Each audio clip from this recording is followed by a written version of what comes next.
السلام عليكم ورحمة الله وبركاته. ازيكم حبايبي، عاملين ايه؟ النهارده معانا تاني سيشن من كورس تعليم المكرمية للمبتدئين. ان شاء الله النهارده هنتعلم عقدة التثبيت والعقدة المربعة اللي هي السكوير نوت. وطبعا بيندرج تحتهم حاجات كتير جدا، يعني اساس المكرمية السكوير نوت اللي هي العقدة المربعة، وعندنا العقدة الحلزونية والعقدة المزدوجة. ودول يعني ممكن من خلالهم نعمل عقد تانية، بس دول الأساس بتاع أي مشروع. يعني أي مشروع لو احنا حابين نعمل مشروع ستارة جدارية، كوشن، رانر، أي حاجة، دول الأساس عندنا في شغل المكرمية. بعد كده طبعا في عقد تانية كتير، بس برضو لازم نبقى متعلمين دول عشان نقدر نعمل العقد التانية. تمام؟ إن شاء الله بإذن الله في فيديوهات تانية هعمل لكم، بس لما نتقدم شوية ونعمل أكتر من مشروع، تطبيقات للعقد اللي احنا هناخدها ان شاء الله. باذن الله هاجي اعمل لكم عن العقد المختلفه الكتير اللي احنا لسه ان شاء الله هنعرفها. تمام. نسمي بسم الله ونصلي على رسول الله صلى الله عليه وسلم ونبدا. كنت برضو عايزه اوريكم اللي هو الخيط الكوردون الحشو ده. انا ما وريتهولكوش المره اللي فاتت اهو. هي دي فتلته، بتبقى فتله مبططه كده وزي كده، مبططه كده ورفيعه. ده اسمه كوردون فاضي، اسمه كوردون فاضي. تمام. طبعا يعني انا يمكن ما بستخدموش كتير في شغلي بصراحه، فعشان كده مش عندي منه كتير يعني. تمام. نبدا بقى. اولا عندنا عقده التثبيت. ايه عقده التثبيت دي؟ انا مثلا عايزه اعمل مشروع. تمام. مثلا ستاره جداريه، اي حاجه. طيب انا هعلق دلوقتي الخيط ازاي اصلا على الخشبه او على الجذع الشجر او على مثلا خيط عشان هعمل مثلا مشروع. فازاي بقى، ايه هي الطريقه اللي هعلق بيها اصلا الخيط، وبعد كده هبتدي اشتغل واعمل العقد بتاعتي. تمام. وليكن مثلا هنجيب فتلتين، كل واحده مثلا متر. تمام. ادي هحط الفتلتين كده على بعض. تمام اهو، يبقوا متساويين زي كده. تمام. وهجيب من الجزء ده اهو، وعندنا الخشبة. تمام. اول حاجة دول، الجزء ده هجيبه من فوق الخشبة كده وانزله لتحت، ارفعه اهو وانزله لتحت كده، فهيكون ايه؟ هيكون زي حلقة اهي، الحلقة دي. تمام. هعمل ايه؟ هجيب الخيطين اللي فوق دول اهم، وهدخلهم في الحلقة دي اهو كده، وهشد. اتكون عندي ايه؟ دي اسمها عقدة تثبيت أمامية. دي تقريبا أساس أغلب مشاريع المكرمية. هي العقدة دي تقريبا أساس المشاريع كلها بتتعمل بالعقدة التثبيت دي. الباقيين في طبعا أكتر من عقدة تثبيت، ولكن أنا دلوقتي هركز على الاتنين دول الأساسيين أصلا في أغلب شغلنا. وعشان أنا مش عايزة اللي مبتدئ يستصعب الأمر، يعني هو الموضوع سهل جدا والمكرمية ممتعة جدا. وأي حاجة في الحياة احنا عايزين أصلا نتعلمها لازم نبحث عنها ونسرش ونشوف فيديوهات ونتعلم، ناخد كورسات لحد لما نبقى متقنين للحاجة دي. إن شاء الله بإذن الله لما نتقن العقد الأساسية، وبعد كده إن شاء الله نعمل تطبيقات عنهم، هناخد بعد كده بإذن الله حاجات تانية كتير. يبقى دي أول عقدة نعملها كمان مرة. تمام أهو. يبقى دي من فوق الخشبة، أنا بجيب كده الخطين قد بعض كده، كونت حلقة من هنا اهي، بحطها على الخشبة من فوق كده لتحت، اتكونت حلقة. بجيب الخطين دول بنحطهم من هنا الاتنين، صح كده اهو، واسحب. اتكون عندي عقدة تثبيت اهو. تمام كده. وبيبقى الخيطة واحدة، هي المفروض خيط واحد، بقى عندي طلع لي ايه؟ فتلتين كده. تمام. طيب ايه التانية بقى؟ برضو نفسه هنجيب الاتنين خيط كده نساويهم يبقوا قد بعض. تمام. وهنجيب دي بقى من تحت الخشبة كده، تحتها كده، ونسحب. برضو هتتكون حلقة اهي، حلقة. بس بدل ما كنا واخدين من فوق جايبينها من فوق، لا هنجيبها من تحت كده، هنطلعها من تحت الخشبة كمان مرة اهو. خشبة اهي، هنحط دي من تحتها كده، وبعدين نطلع الحلقة دي من هنا ونحط برضو فيها الاتنين خيط اهم من هنا ونسحب. تمام كده. اهو. دي اسمها عقدة تثبيت خلفية ودي عقدة تثبيت أمامية. تمام؟ يعني لو بصينا على دي من الخلف من هنا اهي نفس شكل دي بالظبط، ولو بصينا على دي من هنا هنلاقيها نفس الشكل برضو بالظبط. تمام؟ هم دول اساس الخيوط اللي بنعلقها في اي مشروع بالطريقتين دول، يا دي يا دي، بس دي الاكتر. تمام كده؟ طيب دي بالنسبه لعقده التثبيت، وزي ما قلنا في عقد تثبيت تانية ان شاء الله هنعرفها فيما بعدين. اوكي؟ بعد كده عندنا العقده التانية وهي عقده ايه؟ العقده المربعه. تمام؟ يعني ايه العقده المربعه بتتعمل ازاي؟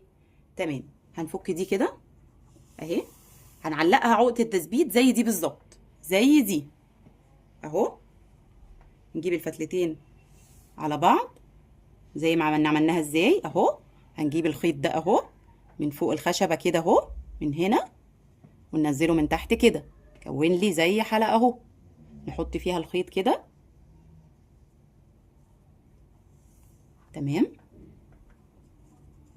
ونسحب نشد كده. تمام، بنثبتها اصلا على الخشب. هنقربهم بقى الاتنين خيط لبعض عشان هوريكم ازاي نعمل عقده المربعه. تمام كده. اوكي. طيب العقده المربعه بتتعمل ازاي؟ دي فتله، ولما علقتها هنا ادتني فتلتين، صح كده؟ ودي برضو فتله، ولما علقتها ادتني فتلتين. تمام. طيب العقده المربعه لازم بتتكون من 4 فتلات، فانا لما علقت فتله على الخشبه ادتني 2، ولما علقت فتله على الخشبه بعقده التثبيت ادتني 2، فاصبح عندي كام فتله؟ 1 2 3 4. اصبح ان عندي 4 فتلات اهم. تمام كده، 4. هي العقده المربعه بتتعمل من 4 فتلات، بتتعمل من 4 فتلات. طيب بعملها ازاي؟ ببداها ازاي وبشتغلها ازاي؟ هنعمل ازاي بقى؟ هناخد الفتله اللي ناحيه اليمين دي بنشتغل بيها، وهناخد الفتله اللي ناحيه الشمال دي برضو بنشتغل بيها. طيب ودي الفتلتين دول، لا الفتلتين دول هيبقى اسمهم فتلتين ثابتين. يعني ايه ثابتين؟ ملناش دعوه بيهم خالص في العقده المربعه، بيفضلوا زي ما هم كده اهو، زي ما هم، ملناش دعوه بيهم خالص، وبنشتغل بالفتله اللي على اليمين وبالفتله اللي على الشمال. تمام. هنعمل بقى ايه؟ بنجيب الفتله دي نعملها كده. شوفنا مثلا زي حرف مثلا الدي كده اهو، كون عندي زي حرف الدي كده اهو، الدي الكابيتال اهو. طيب الفتله اللي على الشمال لا، بتبقى فوق دي كده بالظبط. دي اهو عامله زي حرف الدي، ودي فوقها اهو، مش من تحتها، من فوقها زي كده. تمام. وبعد كده بنعمل ايه؟ بنجيب الفتله دي ندخلها في دي في الفتحه دي من تحت الخيوط كلها، نرفع كده كل الخيوط، ودي هتيجي من هنا كده. تمام. هنعمل ايه؟ هنشد اهو اللي على اليمين ولا على الشمال، وبنمسك اللي في النص بايه؟ الثابتين دول بايدينا عشان نقدر نشدها. تمام كده اهو. كده خلصت العقده المربعه؟ لا لسه ليها تكمله، زي اللي احنا عملناه على الجزء اليمين بالفتله اليمين كده هنعمله الناحيه الشمال. هنعمل ايه؟ ركزوا معايا كده. هنجيب الجزء اللي هو الفتله اللي على الشمال نعملها كده. تمام. كونت عندي حرف دي بس مقلوبه اهي دي. طيب الفتله اللي هي اللي على اليمين بقى هنعمل فيها ايه؟ هتبقى فوق الفتله دي، فوقها مش تحتها. تمام، هتبقى فوقها مش تحتها اهو. تمام. هعمل بعد كده ايه؟ هجيب دي الفتله دي اعديها من تحت كل الفتلات، واقوم مطلعاها من الدايره هنا اهو بكل سهوله. تمام كده. اسحب اهو، امسك دي كده اهو. اتكونت عندي ايه؟ اتكونت عندي السكوير نوت اهي، السكوير نوت. ادي العقده المربعه. كمان مره، ركزوا معايا تاني نعملها كمان مره. ادي الخيط من ناحيه اليمين والخيط من ناحيه الشمال، نعمل اللي على اليمين كده زي حرف الدي اهو ونحطه على الخيط. تمام. ودي تبقى فوق، نحط الخيط اللي على الشمال ده من فوق من كده، ونعديه منين؟ من هنا، من تحت كل الخيوط نرفعها كده، ونعديه من هنا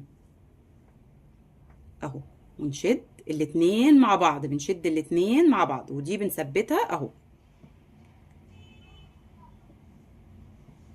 كده. خلصت؟ لا، هنعمل كمان واحدة من الناحية التانية.